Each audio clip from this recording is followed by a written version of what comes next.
وسندنا ونبينا وحبيبنا وحبيب ربنا وطبيبنا وطبيب قلوبنا وشفيعنا ومولانا محمدا عبده ورسوله الذي أرسله بالحق بشيرا ونذيرا وداعيا إلى الله بإذنه وسراجا وقمرا منيرا. أما بعد فقد قال الله تبارك وتعالى: أعوذ بالله من الشيطان الرجيم. بسم الله الرحمن الرحيم. الزانية والزاني فاجلدوا كل واحدة منهم 100 جلدة. وقال النبي صلى الله عليه وسلم: يوشك أن يأتي على الناس زمان لا يبقى من الإسلام إلا اسمه ولا يبقى من القرآن إلا رسمه مساجدهم عامرة وهي خراب من الهدى. صدق الله العظيم وصدق رسوله النبي الكريم، ونحن على ذلك من الشاهدين والشاكرين والذاكرين. إن الله وملائكته يصلون على النبي يا أيها الذين آمنوا صلوا عليه وسلموا تسليما. اللهم صل على سيدنا مولانا محمد وعلى آل سيدنا مولانا محمد زر شر محبت. اللهم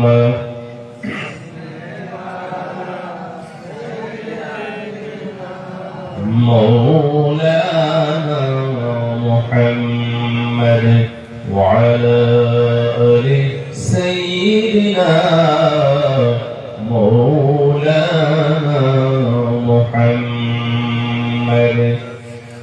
আপন আপন যতই করি কেউ তো কাহার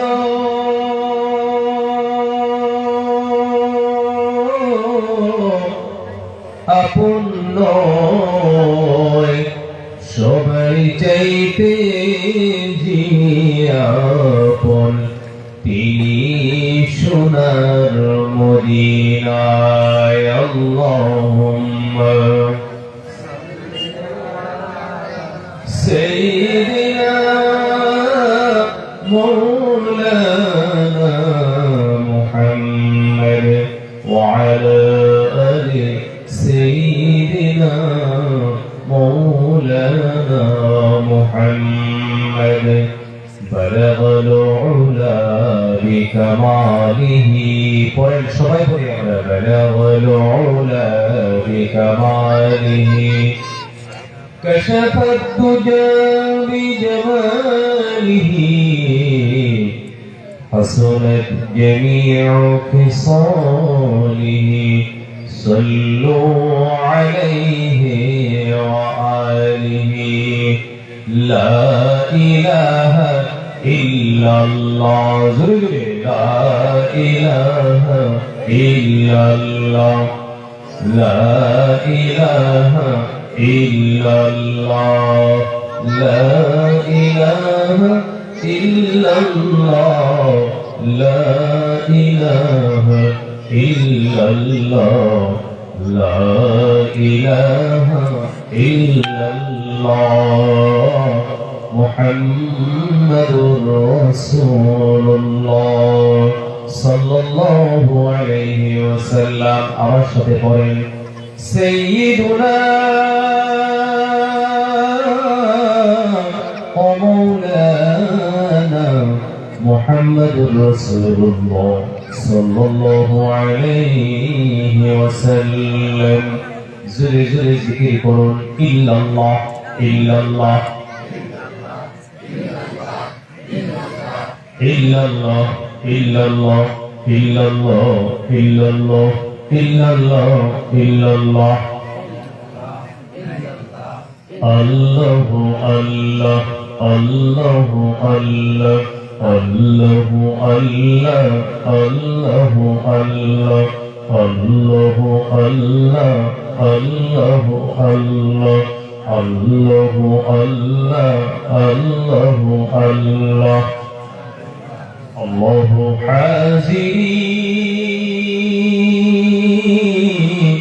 আল্লাহু নাজিরি আল্লাহু শাহিদি আল্লাহু মাই। পড়ুন আমার সাথে আল্লাহু হাজিরি আল্লাহু নাজিরি আল্লাহু শাহিদি আল্লাহু মাই। আজকের এই মুবারক ও মকবুল দিনী জলসাহের আমার অত্যন্ত শ্রদ্ধার সুনাম ধন্য সভাপতি সাহেব, আকাশের তারকা সদৃশ মাথার তাজ স্বরূপ মঞ্চে উপবিষ্ট উলামায়ে কেরাম, আজকের সবাই উপস্থিত, বিশেষ করে যিনি আমার আগে বয়ান করলেন হযরত মাওলানা মুফতি কারি রকিবুল ইসলাম সাহেব দামাজিল্লুকুমুল আলিয়া বারাকাল্লাহু ফি হায়াতি ওয়া রাফা'না লাকা যিকরাক। আমরা সকলে বলি আল্লাহুম্মা আমিন। বর্তমান আসাম উত্তর পূর্বাঞ্চলে যত বক্তা আছে, যত ওয়াইজ আছে, মুফতি রকিবুল ইসলাম সাহেব সবচেয়ে বেশি ইলম থাকা বক্তা, আলহামদুলিল্লাহ বলেন। উনি মাদ্রাসার মুহাদ্দিস, হাদিস পড়ায়, বহুত ইলম আছে। আমাদের মতো ঢোল বাজায় না বক্তা না। আমরা দোয়া করি উনি অনেকদিন ভালো থাকুন, সুস্থ থাকুন, মান ইজ্জত কদর যেন আল্লাহ বাড়িয়ে দেন। আমরা বলি আল্লাহুম্মা আমিন। আজকের সবাই উপস্থিত আছেন। আমার সম্মুখে আমি দেখতেছি আমার বাবার বয়সে দাড়ি-পাকনা মুরব্বী সাহেবান, যাদেরকে দেখলে আল্লাহ তাবারক তাআলা, তারা কিছু চাইলে, কিছু বললে আল্লাহ তাদেরকে ঘুরাইয়া দিতে লজ্জা পান। আমার এই মুরব্বীদেরকে আল্লাহ যেন হযরতে আবু বকর সিদ্দিক রাদিয়াল্লাহু তাআলা আনহুর উত্তরসূরি বানিয়ে জান্নাতের মেহমান বানিয়ে দেন। আজকের সবাই উপস্থিত এ দেশের সুশিক্ষিত, জ্ঞানী, গুণী, বুদ্ধিজীবী, এমএসসি, বিএসসি, এমএ, বিএ, বিটি, পিএইচডি ভাই সকল, আমার প্রাণ প্রিয় যুবক বন্ধুগণ, আল্লাহ প্রত্যেকজন যুবককে হযরতে বিলাল রাদিয়াল্লাহু তাআলা আনহুর উত্তরসূরি বানিয়ে দেন। আমিন। নামাজি বানিয়ে দেন। আল্লাহুম্মা আমিন। আমাদের যুবকরা যেন দিনদার, পরহেজগার, মুত্তাকিন হতে পারে। আজকে সবাই উপস্থিত আছেন বিভিন্ন স্কুল, কলেজ, মাদ্রাসার ছাত্র ভাইয়েরা।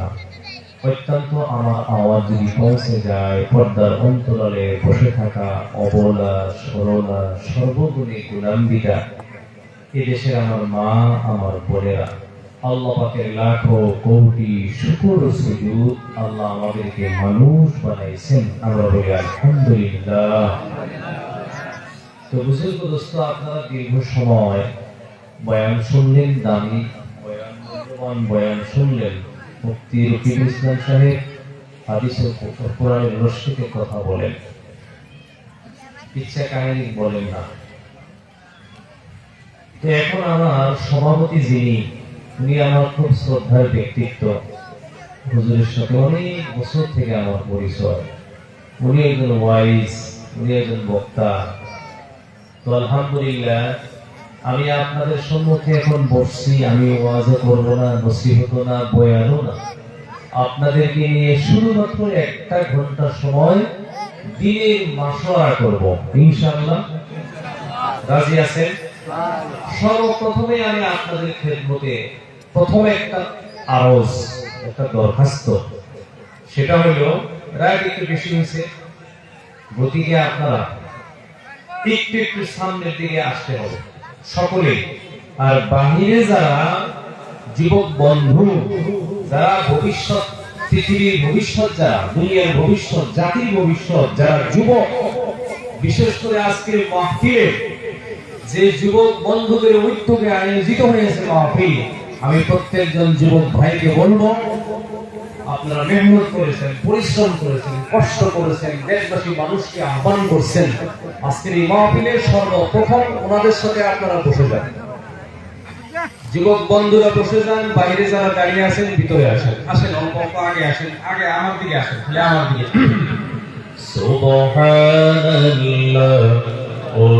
আলহামদুলিল্লাহ ওয়া ইলাহা ইল্লাল্লাহ। কে আহেন নাই তো? আমার ভাষা কি বুঝতেছেন? আহেন তো নাই, আসেন আইয়া। সুবহান মাশাআল্লাহ, মারহাবা, উঠে আগে আইয়েন আইয়েন, 1 ঘন্টা বেশি লম্বা বয়ান না, লম্বা বয়ান ভালো না, 1 ঘন্টা আসেন। সুবহানাল্লাহ আলহামদুলিল্লাহ ওয়া ইলাহা ইল্লাল্লাহ। সুবহানাল্লাহ আলহামদুলিল্লাহ ওয়া ইলাহা ইল্লাল্লাহ। লা ইলাহা ইল্লাল্লাহ, লা ইলাহা ইল্লাল্লাহ মুহাম্মাদুর রাসূলুল্লাহ। সুবহানাল্লাহ আলহামদুলিল্লাহ ওয়া ইলাহা ইল্লাল্লাহ। ইন্নিল তিয়ারি হাসবা, ইন্নিল তিয়ারি হাসবা يوم إلى أرض الحرام بلغ سلامي روضة فيها النبي المحترم. سبحان الله ولا إله إلا الله محمد رسول الله. সামনে নিয়ে আইছেন কি আপনারা? আহে নাই তো, পাশে দিয়ে আহে নাই ভাই। আমরা জিকির করতে থাকি সুবহানাল্লাহ।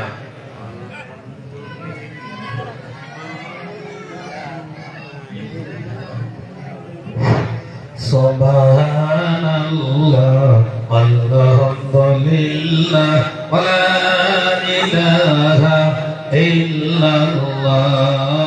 Subhanallah walhamdulillah wa la ilaha illallah. Subhanallah walhamdulillah wa la ilaha illallah. Subhanallah walhamdulillah wa la ilaha illallah. Subhanallah walhamdulillah wa la ilaha illallah. Muhammadur Rasulullah sallallahu alayhi wa sallam. তো বুঝুন দোস্ত, এটা আল্লাহ পাকের সবচাইতে বড় নিয়ামত। এখন আমরা যারা সবাই আসছি, আমরা সবাই এখন ভালো আছি, ভালো নাই? কথা বলেন, ভালো আছি কিনা? এর থেকে বড় নিয়ামত দুনিয়া আর কিচ্ছু নাই। আপনার টাকা আছে, পয়সা আছে, চাকরি বাকরি, রাজত্ব, নেতৃত্ব, বাহাদুরি, বংশ, মর্যাদা সব আছে, আপনার শরীর ভালো না, আপনার কিচ্ছু নাই দুনিয়া। আপনি সুস্থ, দুনিয়ার সবচাইতে বড় নিয়ামত। ওই জন্য হযরতে আলী বলছেন, এটা কিন্তু হাদিস না। কার কথা বললাম? হযরতে আলী। আমার ভাষা বুঝতেছেন? নারুজানি কো নাই গো। মাশাআল্লাহ, মাশাআল্লাহ ভাই, আমিও তো। হযরতে আলী বলছেন, যে ব্যক্তি 5টা বস্তু পাইল, একটু কথা কই আমার সাথে, রাত বেশি হয়েছে, কয়টা বস্তু? 5টা। যে ব্যক্তি 5টা বস্তু পাইছে, ওই ব্যক্তি দুনিয়া আখিরাতের সুখী এবং খুশি। সুবহানাল্লাহ। 1 নম্বর, জিকির করনে ওয়ালা जुबान। 2 নম্বর, शुक्र करने वाला दिल। 3 নম্বর, मुशक्कत उठाने वाला बदन। 4 নম্বর, अपन की रोजी। 5 নম্বর, नेक बीवी। এই 5টা বস্তু যাই পাইছে, তার দুনিয়ার কোনো বস্তুর প্রয়োজন নাই। 1 নম্বরে, জিকির করনে वाला जुबान। যার জিহবা, যার মন, মানসিকতা, দিল, অন্তর, হৃদয়, মণিকুঠা সবসময় আল্লাহর জিকিরে ফিকিরে থাকে, যে মানুষটা সবসময় আল্লাহর জিকিরে থাকে, এই মানুষটা দুনিয়ার ভিতরে দামি মানুষ, সুখী মানুষ এবং উনি খুশি। সুবহানাল্লাহ। কারণ আপনি যদি আল্লাহকে নিয়ে গবেষণা না করেন, আল্লাহ কেমন, আল্লাহর ক্ষমতা কিরকম, আল্লাহর দয়া কিরকম, আল্লাহ দেখতে কেমন, আল্লাহর কি ছেলে আছে, মেয়ে আছে, বউ আছে, বিবি আছে, বাচ্চা আছে, সংসার আছে, আত্মীয় স্বজন, রিশতেদার কোনো কিছু আছে কি, এই বিষয় নিয়ে আপনি আল্লাহর বিষয় নিয়ে, আল্লাহর এই সম্পর্কে আপনি গবেষণা করেন।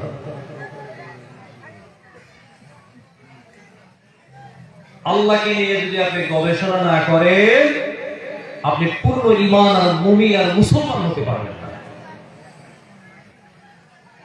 আজকে পৃথিবীতে যে গন্ডগোল, আমাদের আকীদা, আমাদের ঈমান, আমাদের আকীদা, আমাদের বিশ্বাস, আল্লাহর প্রতি কনফিডেন্স, ইয়াকিন, এই যে বস্তুগুলোর অভাব, এই যে মুফতি সাহেব বয়ান করে গেছে, ভালো হতে চাই, ভালো হতে কেন পারি না, এরকম বয়ান করেন। আল্লাহকে নিয়ে গবেষণা না করলে নম্বর 1 সে কোনো মুসলমানই হতে পারবে না। আপনি আল্লাহকে নিয়ে চিন্তা করতে হবে।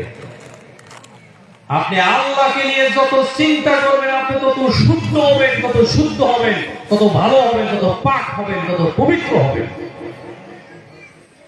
ব্যাপার কোথায়? আমরা কেউ আল্লাহর জিকিরে ফিকিরে নাই, আল্লাহকে কেউ মনে করি না, ইয়াদ করি না। এই দিন মজমুয়াগুলো যদি না থাকতো, তাবলীগের মেহনত যদি না থাকতো, মাদ্রাসা যদি না থাকতো, আলিম ওলামা যদি না থাকতো, 3 দিনের নিসাব, 40 দিনের জামাত, এগুলা যদি না থাকতো, খানকার মেহনত না থাকলে, আমরা তো বেঈমান, আমরা বেদিন কাফের হয়ে যেতাম। কথা ঠিক না? ঠিক। এত মেহনত, এত কিচ্ছু, এরপরে মানুষ ধরে রাখা যায় না আল্লাহর রাস্তায়। আজকের এই সভাটা যে যুবক বন্ধুরা দিলেন, এই সভাটায় কমাস কম আজকে 1 মাস থেকে অনেক মানুষ, অনেক যুবক খারাপ কাজ থেকে বিরত, ভালো কাজের সাথে আছে। সুবহানাল্লাহ। ভালো কাজের সাথে আছে। 1 মাস আগে থেকে সবার তারিখ হয়েছে, দেশের মানুষের শুনছে, সবাই নিয়ত করছে, আল্লাহ দূরে যাওয়ার পারি না পারি, আমাদের গ্রামের সভাটা শুনবো। মান জাআ বিল হাসানাতি ফালাহু আশরু আমসালিহা ওয়া মান জাআ বিস সাইয়্যাতি ফালা ইউজা ইল্লা মিথলাহা। আল্লাহ কত দয়া, আল্লাহ কত মহান।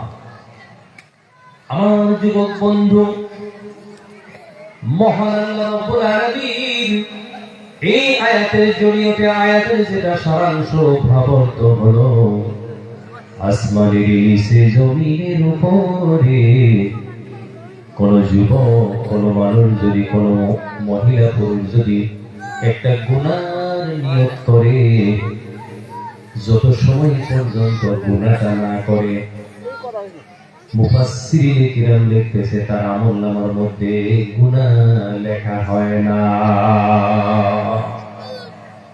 আমার কলিজার টুকরা যুবক বন্ধু, কিন্তু কোন এক মানুষ যখন একটা নেকির কথা নিয়ত করে, কিন্তু নেকিটা এখনো করে নাই, আল্লাহ বলেন, তখন থেকেই তারা আমলনামার মধ্যে সওয়াব লিখে দেওয়া হয়।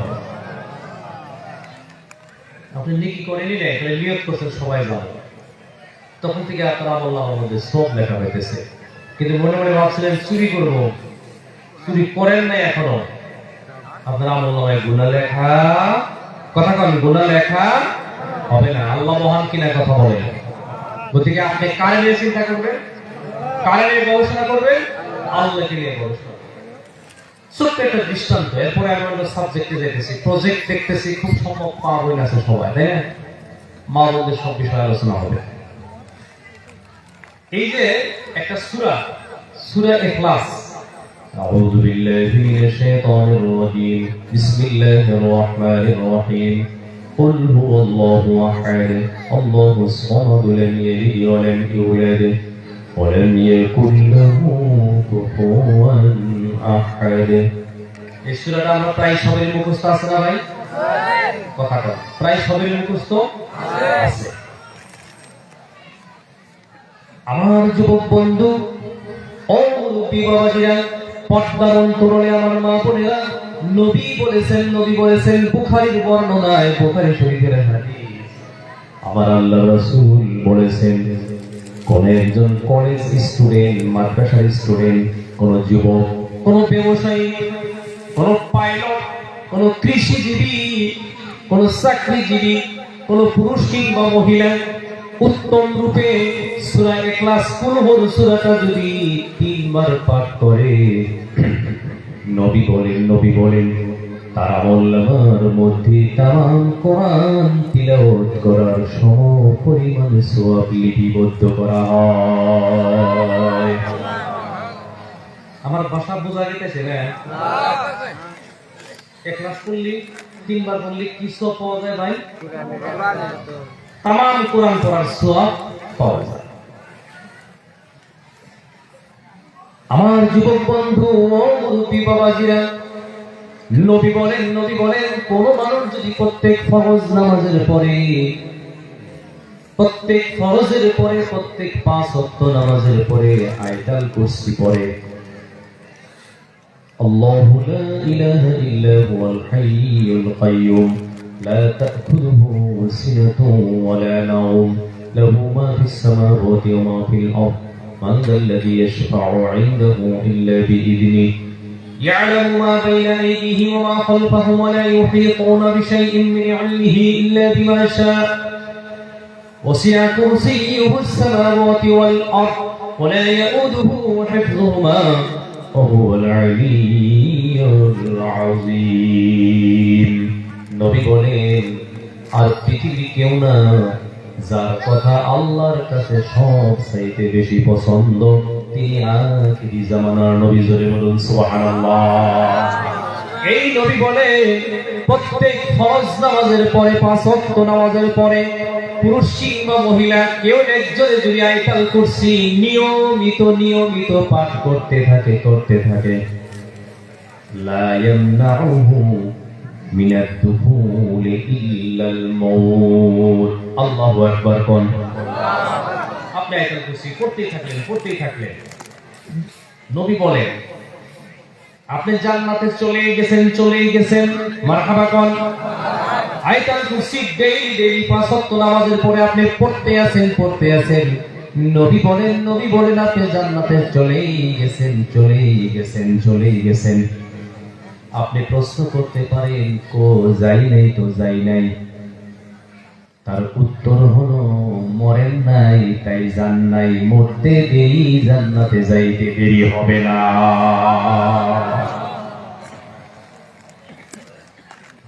এখন প্রশ্ন হলো, আয়াতুল কুরসি আর কুল সূরার মধ্যে এমন কি আছে, আয়াতুল কুরসির মধ্যে এমন কি কথা, কি বিষয় আছে যে প্রত্যেক ফরজ নামাজের পরে পড়লেই আপনি বিনা দলিলে জান্নাতি? সুবহানাল্লাহ। এমন কি আছে এর ভিতরে? সূরা ইখলাসের ভিতরে এমন কি আছে যে তিনবার পড়লে সমস্ত কোরআন খতমের সওয়াব পাওয়া যায়? নিশ্চিত এখানে সিক্রেট কোন বস্তু, আধ্যাত্মিক ভাবে কোন বস্তু এখানে নিশ্চয় আছে। তাসাউফের লাইনে কোন কথা নিশ্চয় অন্তর্নিহিত কোন কথা আছে না নাই? কথা বলেন। তা না হলে আরো তো মেলা সূরা আছে। সূরা কুরাইশ পড়লে তো তামাম কোরআনের সওয়াব পাওয়া যায় না, সূরা মাউন পড়লে তো তামাম কোরআনের সওয়াব পাওয়া যায় না। শুধুমাত্র ইখলাস পড়লে এত সওয়াব কেন পাওয়া যায়? সূরা ইখলাসের ভিতরে তেমন কিচ্ছু নাই। জান্নাতের কথা নাই, জাহান্নামের কথা নাই, মৌতের কথা নাই, হায়াতের কথা নাই, কারবারের কথা নাই, বিজনেসের কথা নাই, স্বামী স্ত্রীর কথা নাই, পোলাপানের কথা নাই, খাটো মাসের কথা নাই, লাম্বা মাসের কথা নাই, দোলা মাসের কথা নাই, কালা মাসের কথা নাই, চাকরির কথা নাই, বিজনেসের কথা নাই। আছে নাকি? আমি যে কথাটা বললাম এগুলো বিষয় একটাও নাই। আমি কথা বুঝতে পারছি? হায়াত, মৌত, জান্নাত, জাহান্নাম, ভালো মন্দ, কালা ধলা, সুন্দর, কারবার, বিজনেস, চাকরি বাকরি, লেখাপড়া, সায়েন্স, টেকনোলজি কোনো কিছুই নাই। ও যুবক বন্ধু, ও মুরব্বী বাবাজিরা, তাহলে এই সূরাটা পড়লে, তিনবার পড়লে তামাম কোরআনের তিলাওয়াত করার সম পরিমাণে সওয়াব পাওয়া যায়। তার অর্থ হলো এই সূরাটার মধ্যে যাহা কিছু আছে ওই কথাটাই সার্টিফাইড করার জন্য মহান আল্লাহ রাব্বুল আলামিন 1,24,000 পয়গম্বর পাঠিয়েছিলেন। জোরে বলুন সুবহানাল্লাহ। ওইটা কোন কথা? ওইটা হলো আল্লাহ এক, আল্লাহ অনন্য, অদ্বিতীয়, লা শরীক। আল্লাহর কোনো শরীক নাই, ছেলে নাই, মেয়ে নাই, বউ নাই, মা নাই, বাবা নাই। আল্লাহকে কেউ জন্ম দেয় নাই, আল্লাহও কাউকে জন্ম দেয় নাই। আল্লাহ নিরঙ্কুশ, আল্লাহ এক, আল্লাহর সাথে কোনো শরীক নাই। সুবহানাল্লাহ। ওই জন্য আমার যুবক বন্ধু, যারা মাজার পূজারী, যারা মাজারের মধ্যে যাইয়া পূজা করে, ও যুবক বন্ধু, পশ্চিমকালেও ওরা আল্লাহর জান্নাতে যাবে না। মাজার পূজারী 70 হাত লম্বা পাগড়িয়ার 75 হাত লম্বা জুব্বা পিন্দিলেও জান্নাত হবে না, কারণ ওরা আল্লাহর সাথে শরীক করে ফেলেছে। আমার যুবক বন্ধু, ও মুরব্বী বাবাজিরা, আল্লাহর আসমানের নিচে, জমিনের উপরে এমন কি মানুষ পৃথিবীতে আছে যে মানুষটা রাত্রে নিজে সরে গিয়ে তার বিবির কাছে অন্য পুরুষকে থাকতে দিবে? এরকম মানুষ কি আল্লাহর জমিনে আছে? কথা বলেন। সাধারণ এইটাই যদি মানুষের সহ্য না হয়, তাহলে মহান আল্লাহ রাব্বুল আলামিন, যার হাতে সমস্ত ক্ষমতা, কুলিল্লাহুম্মা মালিকাল মুলকি তুতিল মুলকা মান তাশা وتنزع الملك ممن تشاء وتعز من تشاء وتذل من تشاء بيدك الخير। নদীর পার ভাঙ্গে ওই পার গড়ে, এই তো নদীর খেলা। সকাল বেলার ধনীর তুই ফকির সন্ধ্যা বেলা। এই ক্ষমতাটা কার হাতে? কথা কন। আর জোরে মুখ খুলে কোন? আমার যুবক বন্ধু, ও মুরব্বী বাবাজিরা, এই সূরার মধ্যে আল্লাহ যা বলছেন ওইটা আল্লাহর তাওহীদের কথা, আল্লাহর একত্ববাদের কথা। আল্লাহর কোনো শরীক নেই, আল্লাহ এক, আল্লাহ অনন্য, আল্লাহ অদ্বিতীয়, আল্লাহর কোনো শরীক নেই। এই কথাটা আপনি যত বেশি বেশি গবেষণা করবেন, আপনি পৃথিবীর ভিতরে দামি মানুষ হয়ে যাবে। ইব্রাহিম পয়গম্বরের জন্ম কোথায় ছিল? ইব্রাহিম নবী কোন জায়গায় জন্মগ্রহণ করছিলেন? কারো জানা থাকলে কোন? কোথায়? ইব্রাহিম নবীর জন্ম ছিল ইরাক। আমার যুবক বন্ধু, ও মুরব্বী বাবাজিরা, আরেকটা রিওয়ায়াতে আসছে ইব্রাহিম পয়গম্বরের জন্ম ছিল ফিলিস্তিন, বর্তমানের ফিলিস্তিন, সিরিয়া, লেবানন আর শাম দেশ, এইটাই এক দেশ। এই দেশের নাম হলো শাম। ডিভাইড হয়েছে, ভাগ হয়ে 4টা দেশ হয়ে গেছে। এরকম ভারত, বাংলা, পাকিস্তান আর আফগানিস্তান ভাগ ভাগ হয়ে গেছে না নাই? ইব্রাহিম নবীর জন্ম কি বলতো ইরাক, নতুবা ফিলিস্তিন, শাম দেশে।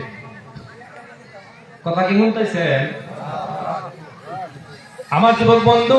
ও মুরব্বী বাবাজি, ইব্রাহিম পয়গম্বরের বাবার নাম ছিল আযারু আতাত্তাখিযু আলিহাতুনা। ওনার বাবার নাম ছিল আজর।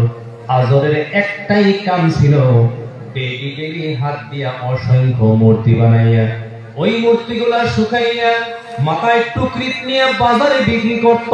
কোথায় বিক্রি করত? কথা বলুন, কথা বলুন। ওই টুকরি ভর্তি করে মূর্তি নিয়ে বাজারে বিক্রি করত। ইব্রাহিম পয়গম্বর ছোট্ট বাচ্চা, যখন একটু বড় হয়ে গেলেন, মাঝে মাঝে ইব্রাহিমকে সঙ্গে করে বাজারে নিয়ে যায়। ইব্রাহিমের মাথায়ও ওই মূর্তির টুকরি বসাইয়া দেয়। ছোট বলা হয় তো একদিন বলল, বাবা আপনার সব কাম আমি মানতে পারি, সব কথা আমার পছন্দ হয় মানি, আপনার একটা কথা পছন্দ হয় না। কয়টা? একটু কথা কন, কয়টা? বলে ইব্রাহিম কি সেটা তোমার? সেই কথাটা কি ইব্রাহিম? তখন বলছেন, বাবা আপনি নিজ হাত দিয়ে মূর্তি বানাইয়া ওইটারে আপনি আমার নিজেই পূজা করেন, আমার এটা পছন্দ হয় না। কয় তাহলে তোমার কি পছন্দ হয়? যে আপনি নিজে হাতে বানাইছেন মূর্তি, মূর্তি আপনাদের চেষ্টা করতো নিয়মে, আপনি বানাইছেন ওইটা। আজরের মাথায় ধাক্কা লাগলো, আমার ছেলে তো সাধারণ নয়, জোরে কোন মারহাবা। ও যুবক বন্ধু, ও মুরব্বী বাবাজিরা, আস্তে আস্তে দিন যাইতে যাইতে ইব্রাহিম যখন বড় হয়ে যায়, একদিনের ঘটনা বাবা ইব্রাহিমকে বলল, এই যে মূর্তি বানায় রাখলাম, মূর্তিগুলো তুমি পাহারা দিবা। কি করবা? পাহারা দিবা। মূর্তির সামনে আমি যদি খাদ্য দিলাম, সে খাবার দেয় না। একটার সামনে গোল্লা, একটার সামনে আপনার এই রসমালাই, আর একটার সামনে চমচম, আর একটার সামনে মালাই, নানানটা খাবার দিছে। কেউ বাড়িতে নাই, ইব্রাহিম একা কাছে গিয়ে কইল, আলা তাকুলুনা, খাও খাও। খায় না, কথাও কয় না। আর একটারে কয় খাও, খায়ও না, কথাও কয় না। অসহ্য দুষ্টু কথা কহব, খাবো। ইব্রাহিম গুসা করে হাত দিয়ে ধাক্কা দিয়ে ভাঙ্গা ফেলাইলো দুইটা। আমার যুবক বন্ধু, একটার কাছে যায়, কথাও বলে না, খায়ও না, কোরআন শরীফের আয়াত, কথাও বলে না, খায় না। ইব্রাহিমের গুসা উঠে গেল, ধাক্কাইতে ধাক্কাইতে কিছু হাত দিয়া ভাঙ্গা ফেলাইয়া পরবর্তীতে ঘরে থেকে একটা কোরআন নিয়ে আসলো। উঠছে রাগ, ঠাস ঠাস করে মাথায় বাড়ি দিয়ে ব্যক্তি ভাঙ্গা কোরআনটা নিয়ে বড় মূর্তির কান্দে বাজাইয়া দিয়ে দিল। বাড়িতে বাবা আজর এসে কয়, কি ব্যাপার? বলে, বাবা কাম কমপ্লিট। কি কমপ্লিট? বলে, আসো দেখা যাও। দেখে সব মূর্তি ভাঙ্গা, বড়টার গর্দনায় কোরআন। বলে, আব্বা তুমি এইগুলা বানাও, এই বড়টাই ব্যক্তিরে মারছে। কয় না রে ইব্রাহিম, মানি না, অত কথাও কওয়া জানে না, নড়াচড়া করাও জানে না। ইব্রাহিম বললেন, বাবা তাহলে তুমি এটারে রব কেন মানো? জোরে কোন মারহাবা। আমার যুবক বন্ধু, ও মুরব্বী বাবাদের, একদিনের ঘটনা। ওই দেশের মানুষ আজও ডেইলি সপ্তাহে একদিন দুদিন করে ওইখানে মূর্তিরা আসর বসাইতো, দেশের মানুষ আসতো, পূজা করত। আস্তে আস্তে ইব্রাহিম যখন নবী হয়ে যায়, পয়গম্বর হয়ে যায়, নবুয়তি পাওয়া যায়, দেশের মানুষ আইসা একদিন আজরকে বলতেছে, আপনার ছেলে তো আসে না, আমরা তো সবাই আসি, আপনার ছেলে যদি এখানে না আসে, আপনার ছেলে যদি এটাকে অ্যাকসেপ্ট না করে, না মানে গ্রহণ না করে, আমরাও কাল থেকে আসবো না। আজর দেখলে আমার ব্যাপার শেষ, কি করা যাবে? মানুষ পাঠায় দিল, যাও ইব্রাহিমকে নিয়ে আসো। ইব্রাহিমের কাছে গেল, ইব্রাহিম বলতেছে, আমি বেমার, যাইতে পারবো না। ঘুরে গেল, যায় বাবারে কইল, আপনার ছেলে ইব্রাহিম বেমার আসলো না। তখন আজর নিজেই ইব্রাহিমের কাছে গেল। তাফসীর বয়ানুল কোরআনের কথা আমি বলতেছি, জোরে বলুন মারহাবা। ইব্রাহিম নিজে গেছে, এই গেদা আমরা গেদা কর না, ওই তুমি কেন গেলা না? আমি তোমার কাছে গোয়েন্দা পাঠাইলাম, কেন গেলা না? ইব্রাহিম বলতেছে, আব্বা আমি বেমার, ওই জন্য যাই নাই। কি বেমার? মাথা ব্যথা কয় না, মাথা ব্যথা না, পেট ব্যথা না, শরীর ব্যথা না, ঠ্যাং ব্যথা না, জ্বর না, সর্দি না, কি তাহলে কাশি তাও না, তাহলে কোন বেমারের কারণে তুমি যাও নাই? তখন ইব্রাহিম পয়গম্বর টেকনিক করে হিকমত করে বলেছিলেন,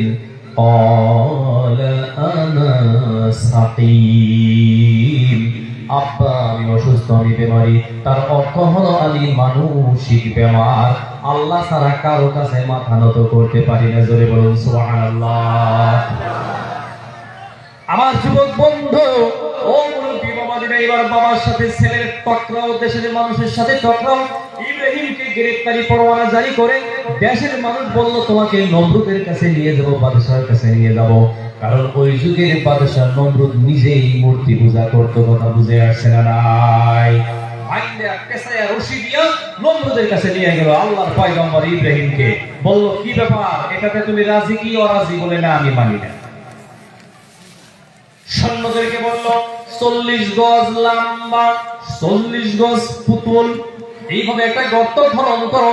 গর্ত খনন করা হলো, 40 গজ গেহরাই করে গর্ত খনন করা হলো। ওইখানে নমরুদে বলল, আগুন লাগাও, আগুন লাগাও। শত জন বড় বড় খড়ি আছে, পাথরের আগুন লাগাই দাও। 40 দিন পর্যন্ত আগুনটা জ্বলল। আগুনটা যখন পুরা হিট হয়ে গেল, ইব্রাহিমকে নমরুদ নিয়ে অগ্নিকুণ্ডের মধ্যে নিক্ষেপ করে দিবে। কথা বুঝে আসছে না? কাপড় চোপড় খুলে দিল। ও যুবক বন্ধু, ইব্রাহিম আল্লাহকে বলেছিলেন, রব্বুল আলামিন, আল্লাহ উলঙ্গ করবে তাওহীদের জন্য, ঈমানের জন্য আমার আসে যায় না, কিন্তু আমি উলঙ্গ হইলে ওইখানে যে আমার বাবা দেখবে, আল্লাহ আমি বাবারে বড় লজ্জা পাই। জোরে বলুন সুবহানাল্লাহ। যদিও মুশরিক, কিন্তু বাবার জন্য মহব্বত আছে না? আল্লাহ দেশের মানুষ দেখবে, আপত্তি নেই, আমার বাবার সামনে আমি উলঙ্গ হতে পারবো না। মহান আল্লাহ রাব্বুল আলামিন জিবরাইলকে বললেন, জিবরাইল জান্নাত থেকে মখমলের এক জোড়া কাপড় নিয়ে যাও, কাপড়টা আমার ইব্রাহিমকে পরাইয়ে দাও। तमाम ফিলিস্তিনের মানুষের নজরে কাপড় ধরা পড়বে না, কিন্তু আমার ইব্রাহিম দেখবে ওর লজ্জাস্থান ঢাকা আছে। জোরে কোন সুবহানাল্লাহ। যুবক বন্ধু, এইবারে ইব্রাহিমকে অগ্নিকুণ্ডের মধ্যে নিক্ষেপ করা হলো। আমি অন্য লাইনে জানো তো, শর্ট করে দিতেছি, ফালাইয়া দিল। ফালাইয়া দেওয়ার পরে 40 দিন থাকতে আগুনের ভিতরে। কথা বলুন, কয়দিন?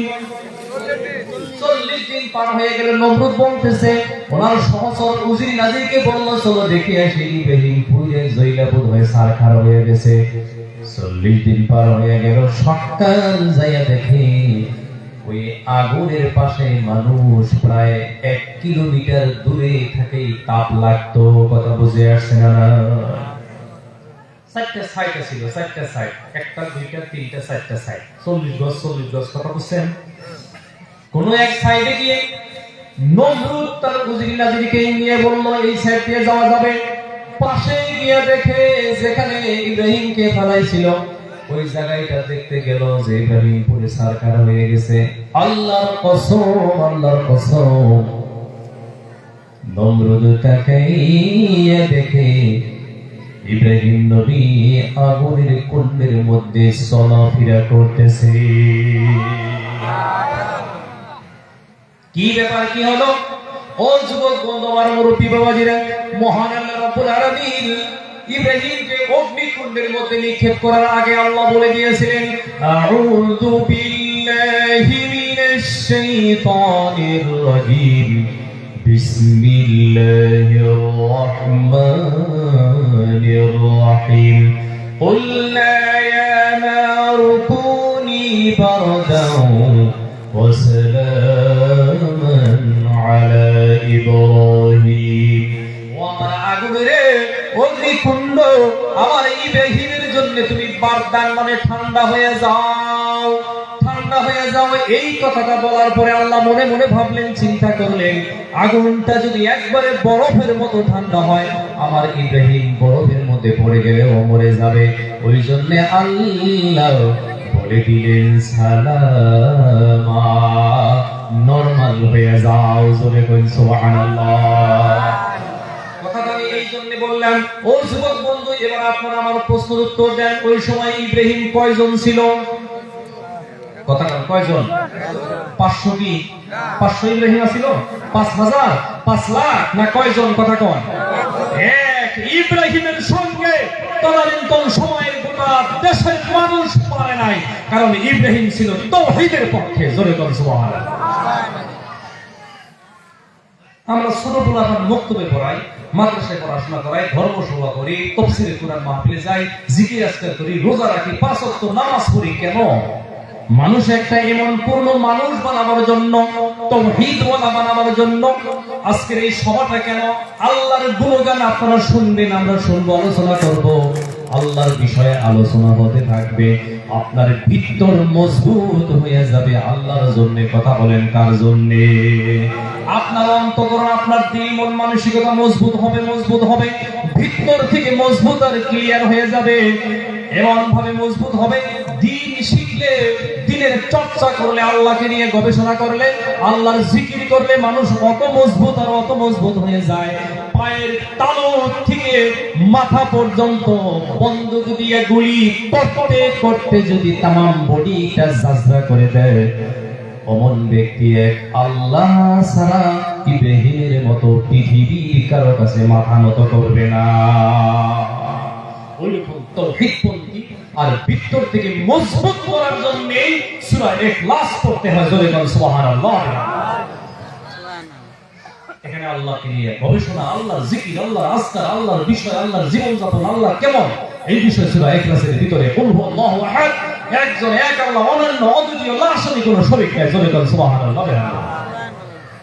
আপনার ভিতর যদি এই লাগে মজবুত হয়, আপনি ঘর থেকে বাড়ায় যাইতে পাও পিছলে গেলি, বহুত মানুষ আছে পাও পিছলে গেছে, আজকাল যাত্রা ভালো না, ঘুরে গেল, এটা শিরক। কথা বলেন, কি এটা? জোরে বলেন, কি এটা? শিরক। আমার যুবক বন্ধু, ও মুরব্বী বাবাজিরা, ওই জন্য সূরা ইখলাস পড়লে, এইভাবে মহান আল্লাহ রাব্বুল আলামিন 3 বার পাঠ করলেই তামাম কোরআন পড়ার সম পরিমাণে সওয়াব পাওয়া যায়।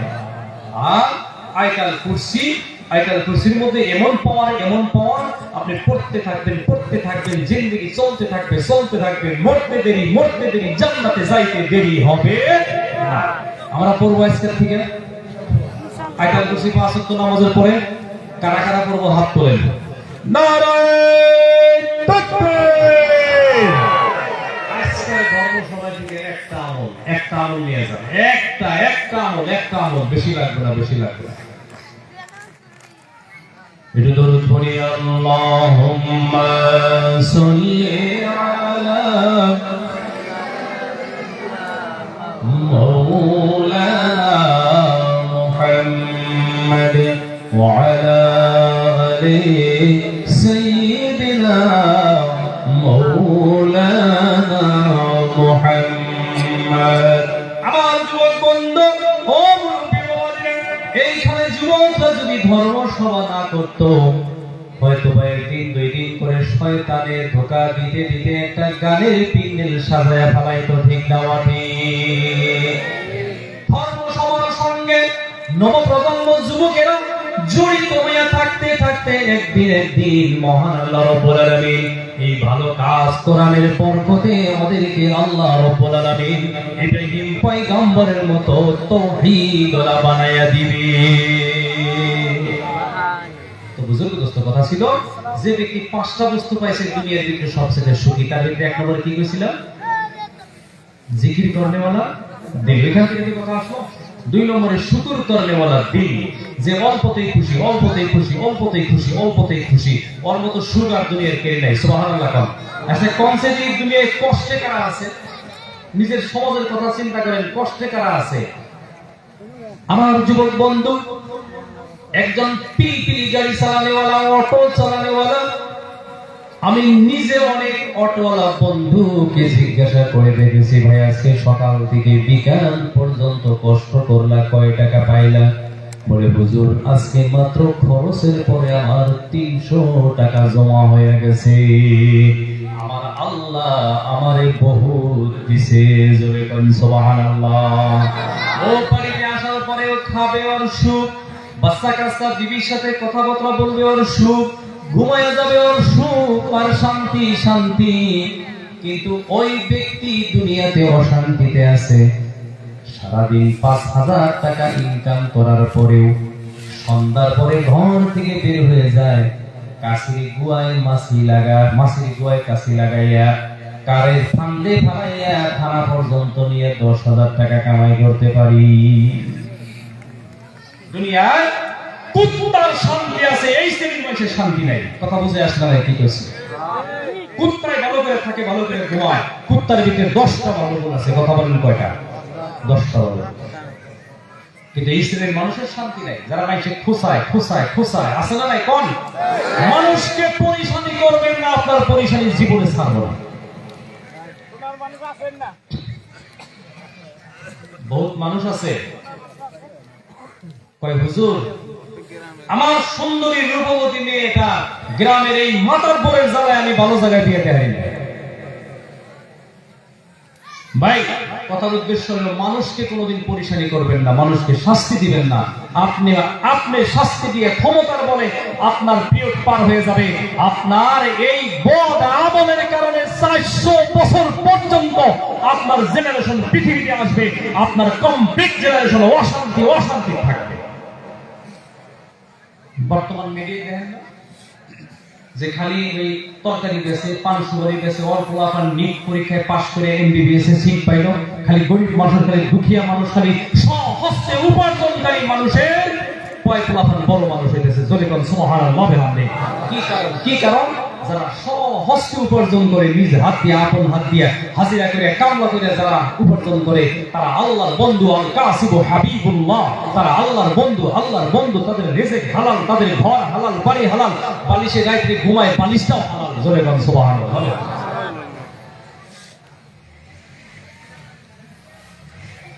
আমার যুবক বন্ধু, একদিনের ঘটনা আমি বললাম।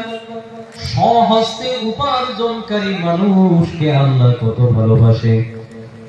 একদিনের ঘটনা, বিশ্ব নবীজি সাল্লাল্লাহু আলাইহি সাল্লাম ঘর থেকে বের হয়ে যাইতেছে।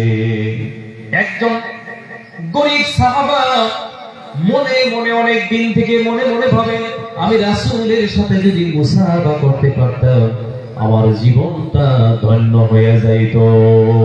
কারণ যে রাসূলের চেহারা স্বপ্নে দেখলেই জাহান্নাম হারাম হয়ে যায়।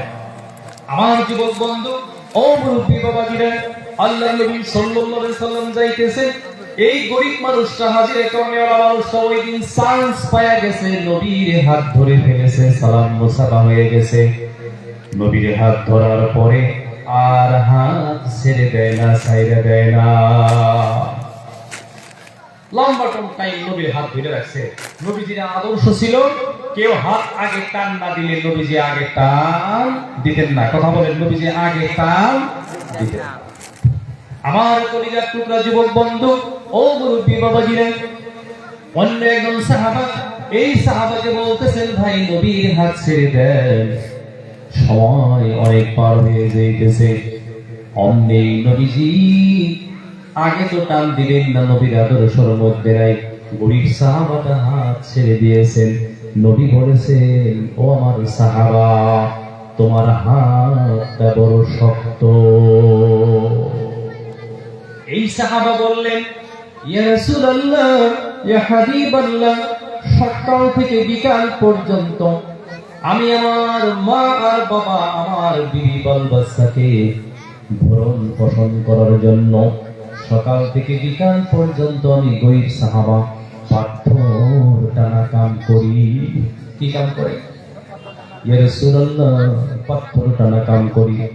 পাথর টানতে টানতে মা বাবাকে ভরণ পোষণ দিতে দিতে বিবি বাল বাচ্চাকে খাওয়াইতে খাওয়াইতে ইয়া রাসূলুল্লাহ ইয়া হাবিবাল্লাহ পাথর টানতে টানতে আমার হাত শক্ত হয়ে গেছে। নবী বললেন, তোমার ওই হাতটা আমি রাসূলের হাতের উপরে দাও। ওই সাহাবা নবীর হাত মুবারকের উপরে তার হাত দিয়ে দিলেন।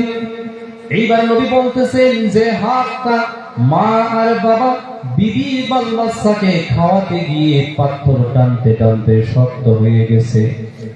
নম্বর 1, ওই হাত জান্নাতে যাওয়ার জন্য ওয়াজিব হয়ে গেছে।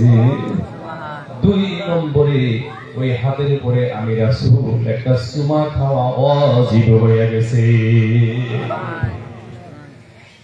ভাই, আপনি সবসময় আপনার তলের মানুষের দিকে তাকায় থাকবেন। আপনার জিন্দেগি সহজ সহজ, জীবনযাপন আসান আসান আসান হয়ে যাব।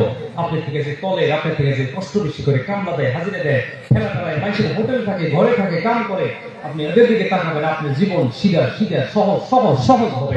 আর আপনি যদি ভারতের প্রধানমন্ত্রী নিয়ে দেখেন কয় টাকা দিয়ে লং পেন কিনছে, কয় 2 লাখ, আমি কবে কেনা হবো, আমি কবে পারবো, সকালে চা খায় 1.5 লাখ টাকা।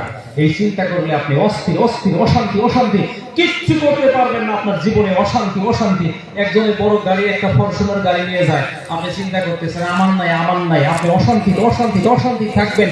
আপনি বাইকে যাইতেছেন, আর একজন হাইটে যায়, আপনি ওর দিকে তাকান, আপনি সুখী সুখী চলে গেল। সুবহানাল্লাহ। অল্প বিশ্লেষণ লাইট বেশি হয়ে গেছে। আমার যুবক বন্ধু, 3 নম্বর হলো মুশাক্কাত উঠানেওয়ালা বদন। যারা কষ্ট সহ্য করতে পারে, যার শরীরে কষ্ট সহ্য করতে পারে, ওই দুনিয়ার ভিতরে দামি মানুষ। জোরে বলুন সুবহানাল্লাহ। বহুত মানুষের এরকম আছে, কয়েকটা দাওয়াত করছে, কবে কয় 3 দিন পরে আজকে থেকে ট্যাবলেট খাইতেছে, দাওয়াত খাবো দেখে নিজেরে ফিট করতেছে। ওষুধ পানি না খালি দাওয়াত খাওয়ার সুযোগ নাই। কথা বলেন, দাওয়াত খাওয়ার সুযোগ। কিন্তু এই বেচারা কষ্ট করে পরিশ্রম করে সারাদিন কাম করে হাজিরা করে, বিকালে 500 টাকা 600 টাকা 400 টাকা পায়, কষ্ট পরিশ্রম করে একখানে দাওয়াত পাইছে, ধামাকদম 2 কেজি মাংস খাই আবার খেতে নেমে পড়ছে, আর কোনো অসুবিধা নাই। জোরে বলেন সুবহানাল্লাহ। মুশাক্কাত উঠানেওয়ালা বদন, যার শরীরে কষ্ট সহ্য হয়, 2 মণ ধান মাথায় নিয়ে একদম বীর বিক্রমে ফুলবাড়ি নিয়ে গেছে গা। মানুষ নাই দুই একটা এরকম, তারা সুখী সুখী সুখী সুখী। আর এই থেকে এই বাজারের নাম কি গো? সাইফুয়া বাজার। হ্যাঁ, বাজার আইডা গেছে জায়গা, আমার একটা বিশেষ ট্যাবলেট দাও, ঠ্যাং দিছে। তুই বেশা থাকা থেকে মরে যাবে। 4 নম্বরে অতন কি রুজি। আপনার বিদেশ যাওয়া লাগে না, চেন্নাই, কানাডা, সিঙ্গাপুর, ভারতের বাইরে যাওয়া লাগে না। বাড়িতে থাইকে তোর তরকারি সবজি খেতে পাতি মাছ বিজনেস করে পরিয়াল পালতে পারেন। নবী সাহাবা আলী বলেন, তুমিও সুখী মানুষ। জোরে বল সুবহানাল্লাহ। এখন লকডাউনে টাইমে দেখেন নাই, চেন্নাই যায়, দক্ষিণ ভারতে যায়, মাদ্রাজ যায়, কেরালা যায়, মানুষ আটকে গেছিল, দেখেন নাই? ওই জন্য আলী কইছে, বাড়তে থেকে যা পারো ইনকাম করলে এটা ভালো ভালো ভালো। বাচ্চা কাচ্চার খবর নিলা, বিবির সাথে মা বাবার খবর নিলা। জোরে কোন মারহাবা, আরো জোরে মারহাবা। সাবজেক্টে চলে যাব। ওই জন্য এই 5টা বছর কথা বললাম। 5 নম্বরে আলী বলেন আসমানের নিচে জমিনের উপরে সব সাইডে ওই মানুষটা বেশি দামি, যার বিবি নেককার। জোরে কোন সুবহানাল্লাহ। নেককার বিবি কারে কয়? চোখে একটা চশমা, নেকাব হেজাব দিয়া সব ঢাকা, পায়ে মোজা, হাতে মোজা, এই সাইডে একটা লেডিস ব্যাগ, হাতে একটা তসবিহ। এই পর্যন্ত হইলেই মহিলারা নেককার হতে পারবে না। রাসূল বলেছেন যে মহিলার উপরে তার স্বামী রাজি হয়ে গেছে, ওই মহিলার নাম নেককার মহিলা। রাজি আছেন তো আপনারা সবাই নিজের পরিবারের উপরে? এখন কথা কবেন না, একটু দরুদ পড়ি। আল্লাহুম্মা সাল্লি আলা মাওলানা মুহাম্মাদ وعلى آل سيدنا مولانا محمد আমার যুবক বন্ধু ও মুরব্বী বাবাজিরা, মহান আল্লাহ রাব্বুল আলামিন জান্নাতের ভিতরে আদম আলাইহিস সালাতু ওয়াস সালামকে থাকতে দিলেন।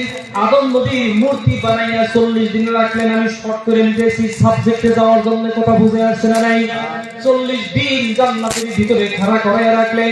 40 দিন পরে আল্লাহ ফেরেশতাদেরকে বললেন, আসো আজকে আদমের ভিতরে আমি রূহ দিয়ে দিব, আজ থেকে আদমকে আমি পারফেক্ট মানুষ বানাইয়া দিব। আল্লাহ রাব্বুল আলামিন আদমের নাকে মুখে কানে রূহ ফুঁকাইয়া দিতেছে। এটা জান্নাতের মধ্যে। কথা বলেন কোথায়? যেদিন আদম নবীর নাকে মুখে কানে রূহ ফুঁকাইয়া দেয়, ও যুবক বন্ধু, ও মুরব্বী বাবাজিরা, যেদিন আদমের নাকে মুখে চোখে রূহ ফুঁকাইয়া দিল, ইতিহাস সাক্ষী যুবক বন্ধুরা, মুফাসসিরিনে কিরাম লিখেছেন, ওই দিন আখেরি পয়গম্বর আল্লাহর সম্মুখে দাঁড়ানো ছিল। আদমের রূহ হয়ে গেল, আদম এখন মানুষ। আল্লাহ বলল, তোমার থাকার জায়গা, তুমি জান্নাতে থাকবা। জান্নাতে থাকে কোনো বস্তুর অভাব নাই, নাজুন নিয়ামত ওয়া লাহমি তায়রিন মিম্মা ইয়াশতাহুনা হুরুন আইন কাআমসালিল লু'লুইল মাকনুন জাযাআন বিমা কানু ইয়ামালুন। কোনো বস্তুর অভাব নাই, ইল্লা সালামান সালামা, খালি শান্তি শান্তি শান্তি। যা খাবার চাই সামনে এসে হাজির হয়ে যায়, ধরা লাগে না, কোটা লাগে না, পচা লাগে না, রান্দা লাগে না। কথা বুঝে আসছে না নাই? অনাদি অনন্তকালের জন্য যে শান্তি, ওইটা হলো জান্নাতের ভিতরে। যুবক বন্ধু, শান্তির পরে আদম নবী কয়, আল্লাহ আমার যে ভালো লাগে না, ভালো লাগে না। আল্লাহ কয়, কি ভালো লাগে না? কেন ভালো লাগে না? তোমার জান্নাতে থাকতে দিলাম, তারপরেও তোমার ভালো লাগে না। কি হয়েছে আদম? আদম নবী কয়, আল্লাহ কি যে হয়েছে বুঝি না, কিন্তু ভালো লাগে না। কেমনে বুঝবো? জীবনে পৃথিবীতে সর্বপ্রথম মানুষ, তার কোনো অনুভব নাই, এহসাস নাই, কোনো ফিলিংস তো নাই যে এইটা করলে এবা হয়, ওইটা করলে এবা হয়। কোনো অভিজ্ঞতা আছে কি? তখন আপনাদের কথা কন। আপনাদের ভালো না লাগলে বাজারে দৌড়ায় যান, বিকালে ভালো না লাগলে ফুলবাড়ি যান, কাঠমিল যান। আদম নবী আল্লাহ জানাইয়া দিলেন, নবী আদম, তোমার কেন ভালো লাগে না? তুমি যদিও বুঝো নাই, আমি আল্লাহ বুঝেছি। আল্লাহ ফেরেশতাদেরকে বললেন, আদমের পিঠে আস্তে আস্তে করে কয়টা টোকা দেও, থাবুর দেও। আদম ঘুমাইয়া গেল। আল্লাহ বললেন, আদম নবীর পাম সাইড থেকে যেখানে অন্তর, যেখানে দিল, যেখানে কল্প, যেখানে হৃদয়, যেখানে মণিকোঠা, ওইখান থেকে হৃদয়ের উপরে একটা বেঁকা হাড্ডি আছে। ও ফেরেশতারা হাড্ডিকে টান দিয়ে অপারেশন করে বাইরে করে নিয়ে আসো। বাইরে করে ওই হাড্ডি দিয়ে সুন্দরী, রূপবতী, পুণ্যবতী, ভাগ্যবতী, বিউটিফুল একটি সুন্দরী মেয়ে বানায়া ফেলাও। ফেরেশতারা তাই করলো, হয়ে গেল। আদমকে আবার খবর দিল, ঘুম ভাঙলো, ছায়া দেখে সুন্দরী ফুটফুটা, যা জীবনে দেখে নাই। সুবহানাল্লাহ। আল্লাহ জিজ্ঞাসা করলো, আদম এখন কয়, আল্লাহ তোমার জান্নাতের চাইতেও এখন আমার ভালো লাগে। সুবহানাল্লাহ কোন? আদম চোখ খুলে ছায়া দেখে আল্লাহ কয়, নোয়েন্টি মারা আছে। ও নবী আদম, তুমি চাইতে পারবা না, নোয়েন্টি মারা আছে, দেখতে পারবা না, চোখ বঞ্জ। আদম চোখ বঞ্জিল। আল্লাহ চোখ বঞ্জার কথা কইল। আদমের জজবা এসে গেছে, হাত দিয়ে ধরতে গেল। আল্লাহ কইল, নোয়েন্টি মারা ধরা যাবে না। কয়টা কইলাম? কয়টা কইলাম? চাও যাব না, ধরা যাবে। আমার যুবক বন্ধু, এই কথাগুলি আমি আপনাদেরকে তাফসীরে মজহরি থেকে শুনাইতেছি। তাফসীরে মজহরির মধ্যে লিখেছেন, এরপরে মহান আল্লাহ রাব্বুল আলামিন আদম নবী যখন দেখলেন আদম ধরতে পারলো না, শুইতে পারলো না, মনটা বেজার হয়ে গেল। আদম নবী মনে মনে ভাবলেন, আল্লাহ পায়া তো হারাইলাম, যার জন্য ভালো লাগে না, সামনে পায়াও তো কাম হলো না। আল্লাহ বললেন, আদম শুনো শুনো, তুমি শুইতে পারবা, ধরতে পারবা, দেখতে পারবা, ইউজ করতে পারবা, তোমাকে বিয়ে করা লাগবো। আল্লাহু আকবার কোন? উনি তো নবী, উনি তো পয়গম্বর, আল্লাহর পয়গম্বর, ঠিক না? ঠিক। আমি আপনি এখান থেকে শিক্ষা নিয়ে বাড়িতে যেতে হবে। সবার শুধু হলে হবে না, এই কথা দিয়ে এই জিনিস দিয়ে আল্লাহ কিয়ামত পর্যন্ত আনেওয়ালা নসলকে জানাইয়া দিল, ও যুবক, কোন যুবতীর দিকে তুমি বিয়ের আগে তাকাইয়া থাকতে পারবা না। বুঝা গেছে না নাই? ও যুবক, মহান আল্লাহ রাব্বুল আলামিন কিয়ামত পর্যন্ত আদমের আনেওয়ালা নসলকে তুমি বিয়ের আগে টাচ করতে পারবা না, গায়ে হাত দিতে পারবা না। উনি নবী হওয়া সত্ত্বেও আল্লাহ নিষেধ করেছে, কারণ নবীদের আগে পিছনের গুনাহ মাফ, তারপরে আল্লাহ ধরতে দেয় নাই, ছুঁইতে দেয় নাই। ঠিক না ঠিক? আপনি আমি তো সলিমুদ্দি আর কলিমুদ্দি, কথা ঠিক না ঠিক? এখান থেকে শিক্ষা বের করে নিয়ে যেতে হবে, কিয়ামত পর্যন্ত কোন যুবক যুবতী বিয়ের আগে দেখতেও পারবো না, হাত দিয়ে টাচ করতে পারবো। এখান থেকে আমরা শিক্ষা বের করে নিয়ে যাব। আমার যুবক বন্ধু ও মুরব্বী বাবাজিরা, কথা আমি এখানে ইন করলাম, শেষ করে দিলাম। আল্লাহ রাব্বুল আলামিন চিন্তা করলেন মেয়েদের প্রতি পুরুষের কত আকর্ষণটা আল্লাহ সৃষ্টি করে দিয়েছে। এই জন্য আল্লাহ রাব্বুল আলামিন তাম পৃথিবীটা কিভাবে কন্ট্রোল থাকবে, তাম পৃথিবীটা কিভাবে কন্ট্রোল করা যাবে, মহান আল্লাহ রাব্বুল আলামিন পবিত্র কোরআন শরীফের ভিতরে 500টা আইন পাস করে দিলেন। কয়টা আইন? কথা বলেন, কয়টা আইন পাস করলেন? 500 আইন আল্লাহ পাস করে দিলেন কোরআনে, যাতে দুনিয়াটা কন্ট্রোল হয়ে থাকে, দুনিয়ার ভারসাম্যতা ঠিক থাকে, মানুষ যাতে সভ্য হয়ে থাকে, মানুষ যেন মানুষ হয়ে থাকতে পারে। 500 আইন পাস হয়ে গেল। তার 1 নম্বর আইন, আউযু বিল্লাহি মিনাশ শাইতানির রাজীম, বিসমিল্লাহির রহমানির রহিম, ওয়া মান ইয়াকনুত মিনকুন্না লিল্লাহি ওয়া রাসূলিহি ওয়া তা'মাল সালিহান নুতিহা أجرها مرتين وأعتدنا لها رزقا كريما يا نساء النبي لستن كأحد من النساء إن اتقيتن فلا تخضعن بالقول فيطمع الذي في قلبه مرض وقلن قولا معروفا وقرن في بيوتكن ولا تبرجن تبرج الجاهلية الأولى। 22 নম্বর পারা, 1 নম্বর রুকু, 2 নম্বর আয়াত। তাম পৃথিবী কন্ট্রোল করার জন্য এই আইনটা আল্লাহ আগে পাস করছে। জয় করি সুবহানাল্লাহ।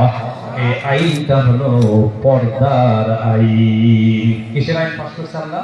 পর্দা। জয় করি কিসের? পর্দা। পর্দার আইন পাস না করলে দুনিয়ায় টিকতে পারতো মানুষ? লক্ষ্য করেন ভালো করে, ব্রেনটা চোখটা লাগান তো, দিনটা লাগানো অবস্থা কি দুনিয়া? বর্তমান তো যুবক যুবতীদের হাতে পায়ে শিকল বাঁধা রাখা যায়, দেখতেছে না। কথা ঠিক কিছু নেওয়া ঠিক? আপনারা করেন? কোন মান মর্যাদা সম্মান ইজ্জত কদর কিচ্ছু নাই, কিচ্ছু নাই, সম্মান নাই। বাপ মায়ের বর্তমানে পোলাপানদের প্রাণ ভরে মন ভরে ময় মুরব্বী আলিম ওলামা দাওয়াত দিয়ে দোয়া দিয়ে বিয়া করাবার সুযোগই পায় না। কথা ঠিক না?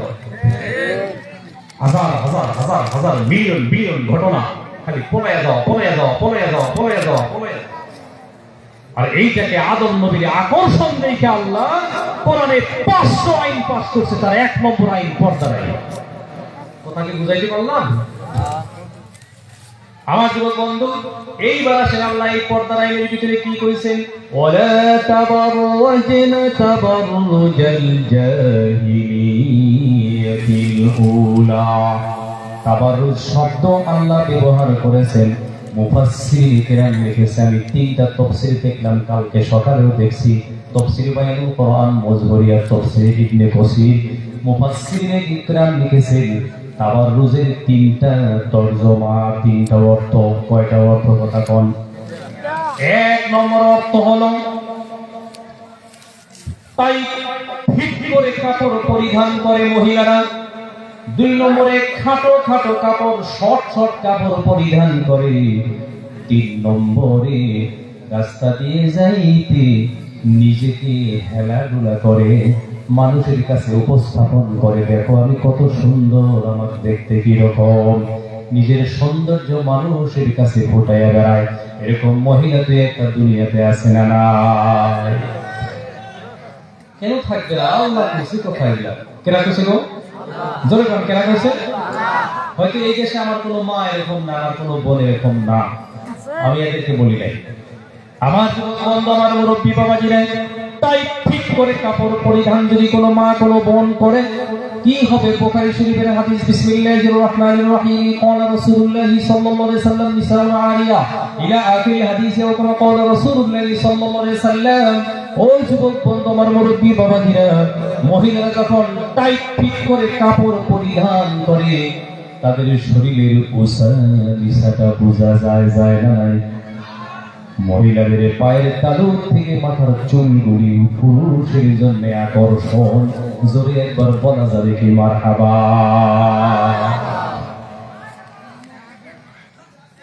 আদম নবী হাওয়া ছাড়া জান্নাতে থাকতে পারে নাই। আপনি, আমি, আমরা সবাই দুনিয়ার সব তৃপ্তি, আরাম, আয়েশ, চেইন, সুকুন নিজের বিবির কাছে আমরা পাই। কথা ঠিক না বাবা?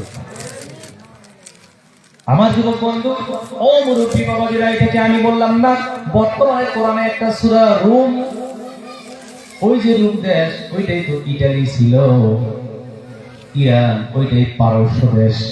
এই সূরা রুমের মধ্যে আল্লাহ একটা আয়াত নাযিল করে দিয়েছেন, ওয়াজআলা বাইনাকুম মাওয়াদ্দাতাও ওয়া রাহমা। জোরে বলুন সুবহানাল্লাহ। আল্লাহ জানাইয়া দিলেন, নবী আপনি বলে দেন আমি মেয়েদেরকে, নারীদেরকে পুরুষের শান্তির জন্য বানাইয়া দিছি। জোরে বলুন সুবহানাল্লাহ।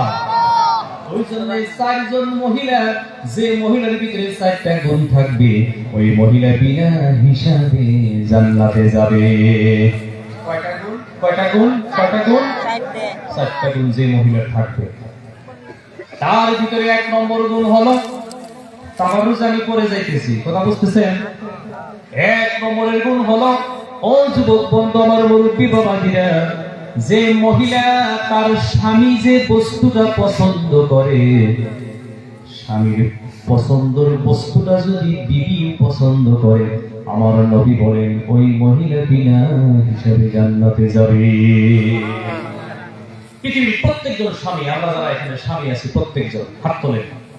আমরা প্রত্যেকজন যারা বিবাহ করছি, শাদী করছি, আমাদের প্রত্যেকের দিলের ভিতরে আছে রাসূল বলেন, কেউ বলে নাই নবীর কথা রাসূল বলেন। প্রত্যেকজন স্বামী, প্রত্যেকটা ছেলে বিয়ে করার পরে দিলের ভিতরে তার আশা, আমি যেন মা বাবা ভাই বোনকে নিয়ে একসঙ্গে থাকতে পারি। ঠিক না? কথা ঠিক না? কেউ কি বাপ মা খাওয়ার চায়? এই মহিলা, এবার আমার বিবি যদি মনে মনে ভাবে আমার স্বামী তো ওনার মা বাবা ভাই বোন আত্মীয় স্বজন বোন ভাগ্নি ভাস্তি মামা ফুফু খালা মাসি বাড়িতে আসলে বড় আদর করে, আমার বিবি যদি চালাক হয়, মানুষের মতো মানুষ যদি হয়, আমার বিবি যদি আমার পছন্দের আত্মীয় স্বজনকে পছন্দ করে, নবী বলেন তোমার বিবি বিনা হিসাবে জান্নাতে যাবে। কিন্তু পূর্বা কিসা কথা কম, কথা কম। মেয়েরা বেনো অবস্থায় দুইজন মহিলার কারণে, কথা বলুন কয়জন মহিলার কারণে? দুইজন মহিলার কারণে আপনার বিবি বেনো অবস্থায়, বেনো বুঝেন? এক নম্বরে বাড়তে থেকে মায়ে কয় শ্বশুর শাশুড়ি দেওর, তারপরে হইল ননাস ননদ কুষ্টি হুদা, কয়দিন পালবি তাড়াতাড়ি বেনো হইয়া যা। বুইলে যেই আসে কয়, আপনি যেই কাজ কয় কি পালা করছে বেনো। এই দুইজন মহিলায় আপনার বিবির মিজাজটা ঠিক ঠিকা বানাইয়া দেয়। ও দুনিয়ার মা, আপনার পেটের সন্তান বের হয়ে গেলে আপনার কিরকম লাগবে? কথা ঠিক না ঠিক? কামা তুদানু কামা তাবিউ তুদানু, तुम जैसा करोगे वैसा पाओगे, जैसा करनी वैसा पढ़नी, ना मने तो करके दे, जन्नत है या जहन्नम, ना मने तो मर के दे। আমার যুবক বন্ধু, বিশ্লেষণের সময় এখনো হবে না, রাত বেশি হয়ে গেল।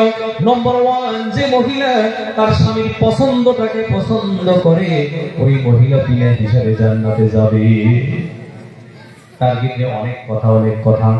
আপনার স্বামী যদি, ও মা, ও আমার কলিজার টুকরা মা বোনেরা, আপনার স্বামী যদি রাত্রের বেলায় আপনাকে ছোট কাপড় কিনতে পছন্দ করে বিছানায় যাইতে, আপনি এই পছন্দটা যদি মেনে নেন, আপনার আমল নামার মধ্যে একটা মকবুল হজের সওয়াব হয়ে যাবে। প্রত্যেকজন মা, প্রত্যেকজন বোন, প্রত্যেকজন মহিলা স্বামী কেমনে থাকলে ভালো পায়, পছন্দ করে, এইটা যদি খালি আমল করে বিনা হিসেবে জান্নাতে যাবে। সুবহানাল্লাহ। 2 নম্বরে নবী বলেন ওই মহিলা বিনা হিসেবে জান্নাতি। স্বামী হাটশিমারি থেকে আসলো, স্বামী ফুলবাড়ি থেকে আসলো, স্বামী গৌহাটি থেকে ধুবুরি থেকে বাড়িতে আসলো, যেমনে দিশা পাইলো, যেমনে অনুমান হইলো স্বামী বাড়িতে ঢুকে গেছে, হাতের কাম ফালাইয়া আইসালের মধ্যে চুলার মধ্যে দুধ গরম করতেছে। নবী বলেন তোমার ওই 1 গ্লাস দুধ যদি উতলাইয়া পড়েও যায়, দৌড়াইয়া তুমি যদি স্বামীর সামনে যাও, তুমি ওই রকম একটা জান্নাতে থাকবা যে জান্নাতে ফাতিমা থাকবো। স্বামী বাইতে এসে আইসালের দুধ উতলাইতেছে, কইরা দাও, কিন্তু আমি আগে স্বামীর কাছে যাবো। সুবহানাল্লাহ। আমাদের এই দেশে মা বলেন একালকে থেকে মানে আবার দুধ ফালাইয়া দেন না, তাই না? আমার যুবক বন্ধু ও মৌলবি বাবা দিলেন, কিন্তু মহিলাদের অভ্যাস আছে একটা, 1 সপ্তাহ পরে বাড়তে এসে কয় হুন চাও, আমাদের দেখেন হুন চাওটা হ্যাঁ নদীন দেয় ঠিকই আছে, একই আল্লাহ রে বাবা, বিনা দলিল লাইস্টি হয়ে গেল থেকে কয় হুন চাও, বলে হুন সে আইছেন বহেন, আমি আসে গুড়া খেলে তারপর আইতেছি। স্বামী বাড়তে আইছে, স্বামী থেকে আস আমার কাছে বড় হয়ে গেছে। আমার যুবক বন্ধু ও মুরব্বী বাবাজিরা, আমার কলিজার টুকরা মা বোনেরা, স্বামী বাড়িতে আসার সঙ্গে সঙ্গে দৌড়ে যে মহিলা স্বামীর কাছে যায়, স্বামীর সারাদিনের কষ্ট ডিপ্রেশনে থাকলে দিদি একটা হাসি দেখলেই সব টেনশন দূর হয়ে যায়। আল্লাহ বানাইছে শান্তির লিগে, জোরে কর মারহাবা, আরো জোরে কর মারহাবা। মা বোন শান্তির লিগে মারেন না জানি দইরা কাইলা থেকে আদর করে, যারা মারছেন মারা বাদ দিলেন, কারা কারা মারছেন হাত তোলেন, পিটান ধরে ধরে কারা হাত তোলেন, এই যে ক্যামেরা আছে ধরা বলবেন, কালকে কবো যে হাত তুললেন নাকি আপনি তোমার মারেন, কবো করি।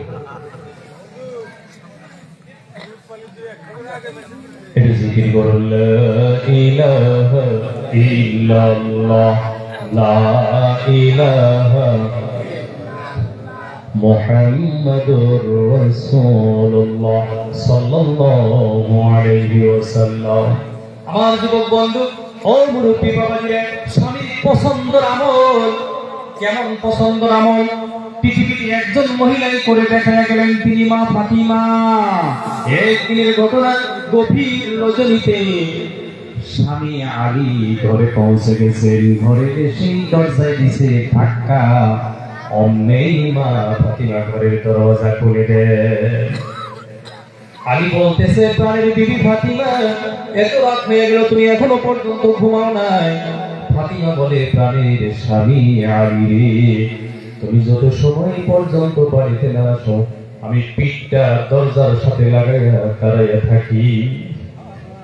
তুমি না আসা পর্যন্ত আমি বিছানায় যাই না, তুমি না আসা পর্যন্ত আমি ঘুমাই না। এই কথা বলার পরে আলীর চোখ থেকে দর দর দর দর করে পানি পড়ে গেছে। আরে আমার মতো স্ত্রী বোধ হয় পৃথিবীর কেউ আর পাবে না। জিজ্ঞাসা করছে, ফাতিমা, গভীর রাত পর্যন্ত দরজার সঙ্গে পিঠ লাগিয়ে দাঁড়িয়ে থাকতে হবে, এই কথাটা তোমাকে কে শিখাইলো? মা ফাতিমা বলে, প্রাণের স্বামী আলী রে, পৃথিবীর কেউ আমাকে শিখাই নাই, পৃথিবীর কেউ আমাকে এটা বলে নাই। আমাকে বলেছেন তোমার শ্বশুর, আমার আব্বা বিশ্ব নবী আমাকে বলেছেন, ফাতিমা, আমার আলী গরিব মানুষ, ডেইলি ডেইলি মানুষের বাগানে পানি ঢালা কাম করে, কখনো কখনো আমার আলী পাথর টানা কাম করে। ফাতিমা, আমার আলী বাড়িতে আসলে না আসা পর্যন্ত তুমি কোনোদিনও বিছনায় শুইতে পারবা না। এটা আমি রাসূল তোমার বাবার তোমার উপরে নসিহত জোরে করি, সুবহানাল্লাহ। এই কথা শুনে আলী রাদিয়াল্লাহু তাআলা খুশিতে চোখ থেকে জর জর করে পানি পড়ে যায়। মা ফাতিমা কান্দে, আলী কান্দে, ও যুবক বন্ধু, আমার মুরব্বী বাবাজিরা, পর্দার অন্তরে আমার মা বোনেরা, এরপরে মা ফাতিমা বললেন, প্রাণের স্বামী আলী রে, শুধু এই পর্যন্ত শেষ নয়, বাবা আমাকে বলেছেন কলিজাতুকা ফাতিমা, ও কলিজাতুকা ফাতিমা, তুমি একটা কাম করবা, আলী বাড়িতে এসে ঘরের দরজায় যখন ধাক্কা দিবি, ধাক্কাটা দরজায় লাগবার আগে যেন তোমার পিঠে লেগে যায়। তুমি স্বামীর জন্য তৈরি হয়ে থাকবা, জোরে বলুন সুবহানাল্লাহ। আমার কলিজাতুকা মা বোনেরা, আমার এই দেশের প্রাণ প্রিয় মা বোনেরা, স্বামীকে আপনি খুশি রাখেন, স্বামীকে আপনি রাজি রাখেন, আপনার দুনিয়া আখিরাত কামিয়াবি, জোরে বলুন সুবহানাল্লাহ। 3 নম্বরে ওই মহিলা জান্নাতে বিনা হিসাবে আমার নবী বলেন যে মহিলা তার স্বামীর দোষ গোপন করে রাখে দুনিয়া